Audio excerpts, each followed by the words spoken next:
And now we will listen to Her Excellency Mrs. Kamala Harris, Vice President of the United States of America. Thank you, Mr. President. And thank you for warmly welcoming me and our delegation to Guatemala. We had a robust, a candid, and a thorough conversation about the many issues that are priorities for each of our countries. The President and I discussed a fundamental belief that most people don't want to leave home. They don't want to leave the place where they grew up, where the language they know is spoken, where their culture that they know is present and has been, in this case, for centuries. Most people don't want to leave where their grandmother lives. And when they do, it is usually for one of two reasons. Because they are fleeing some type of harm, or because to stay means that they cannot provide for their essential needs and the needs of their family.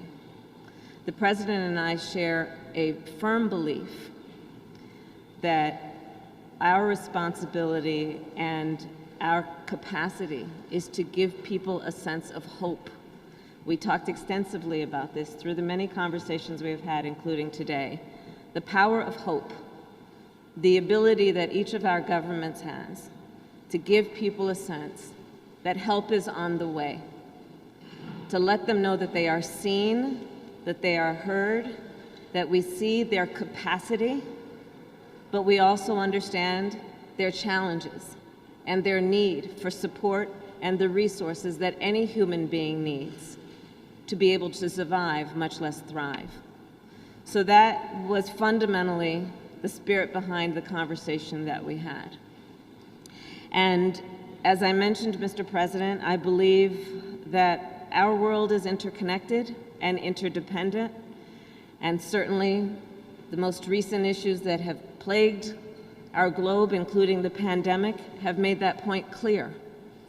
Our world is interconnected and interdependent, and therefore what happens abroad is of priority to the United States of America. And that is why I am in Guatemala today. And that is why President Joe Biden will travel to Europe later this week. We are renewing our relationships around the globe and our presence around the world. In fact, just last week, I shared with the President that the United States will provide, as a first donation, 500,000 vaccines to Guatemala. Again, understanding the interdependence, the connection between us, and the importance of looking out for and prioritizing the needs of one's neighbor. I am proud to report that the agreements between President Giammattei and I have made today will strengthen the security and the prosperity for both the people of Guatemala and the people of the United States. And before we get to the questions, I just want to highlight several of those agreements. First, on the issue of security, is probably one of the highest priorities for each of our nations. The President and I agreed to continue our work to manage migration at Guatemala's northern and southern borders. We also discussed illicit drugs that are being smuggled and humans who are being trafficked across those borders, undermining the security of both the people of Guatemala and the people of the United States. Our nations have collaborated on these issues, and we will create a smuggling and human trafficking task force, which will work with local law enforcement to stop these crimes. And I have personally worked on these cases in my career and can say that when we see some of the most vulnerable in our communities being taken advantage of, being sold for profit, being abused, it should be a priority for all of us who care about the human condition and humanity. Second, on economic development, the President and I also discussed the root causes of migration, in particular, the lack of economic opportunity for many people here in Guatemala. The United States recognizes that it is both in our interest and reflective of our values to help create that opportunity and to share in economic prosperity. We will launch a Young Women's Empowerment Initiative to increase education and economic opportunities for girls and women. Understanding here in Guatemala, there is a rich tradition of girls and women being a part of the culture and the economy with extraordinary skills, and therefore the ability to thrive when seen as someone who can be the source of investment for the economic growth of the entire community. We will also invest in agribusiness and affordable housing and supporting entrepreneurs. President Giammattei has mentioned to me many times today and in previous conversations about his priority around what can happen in terms of the planting of trees and what that can mean in terms of ecology and in our environment. Well, recently, there's been a lot of talk about ecopreneurs, entrepreneurs who are focused on climate, who are focused on what might happen, which is to protect our environment, but also see the capacity for jobs and economic development as a connection with that pursuit.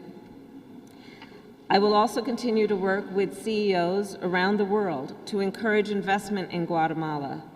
And Mr. President, I look forward to working with you on that. As I shared with you in Washington, D.C., I recently convened some of our biggest CEOs who have a profound interest, for many reasons, on supporting the work that happens here and the work that can happen here in Guatemala to, again, uplift folks who may have been overlooked or neglected, but also uplift the natural capacity and resources of this beautiful country. Which brings me to our third area of discussion and agreement. The President and I discussed the importance of anti-corruption and the importance of an independent judiciary. The United States will create an anti-corruption task force, the first of its kind. Our Justice Department, our Treasury Department, and our State Department will work together to conduct investigations and train local law enforcement to conduct their own. Our task force will support Guatemalan prosecutors, including FICI, and listen, no corruption. Corruption does not know borders, and we want to make sure that this is about transnational crime, and we have to follow the money, and we have to stop it. And that's what we intend to do. I can tell you from my work on this issue years ago, follow the money. The underlying reason for so much of what we are seeing in terms of this level and type of corruption is about profit. It is about profit without concern for the damage it creates to real human life, to families, to children, to communities. And I want to emphasize that the goal of our work is to help Guatemalans find hope at home. At the same time, I want to be clear to folks in this region who are thinking about making that dangerous trek to the United States-Mexico border. Do not come. Do not come. The United States will continue to enforce our laws and secure our border. There are legal methods by which migration can and should occur. But we, as one of our priorities, will discourage illegal migration. And I believe if you come to our border, you will be turned back. So let's discourage our friends, our neighbors, our family members from embarking on what is otherwise an extremely dangerous journey, where in large part the only people who benefit are coyotes. And let us do our work together, Mr. President, again, with our mutual commitment of knowing that hope is on the way. And I believe the actions we take together will improve the lives of Guatemalans, and as I meet with Guatemalan community members and leaders throughout this day, I will speak with them on what more can be done. Again, Mr. President, I want to thank you for such a productive conversation, for your role of leadership, and for the work we have yet to do together. Thank you.